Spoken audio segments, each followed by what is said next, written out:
बड़दाण्ड सेवा पक्षर रज उपहार बंटन कर 15 तारिख रविवार दिन ओडिशार गणपर्व रज पर्वर द्वितीय दिवस पवित्र रज संक्रांति अवसर में श्री जगन्नाथ को समर्पित सेवा बड़दाण्ड सेवा पक्षर श्री गुंडीचा मंदिर निकट में छोट छोट पिलामानंकु रजर साज सजा जिनिष तथा टिकिरी अलता मेहंदी इत्यादि दि जाइथिला।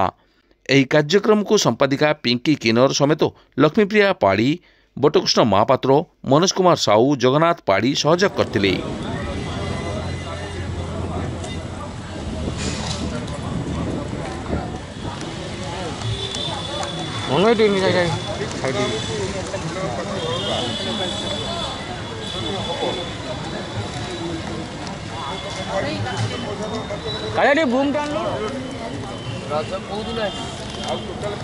भल मन दे पाठ पढ़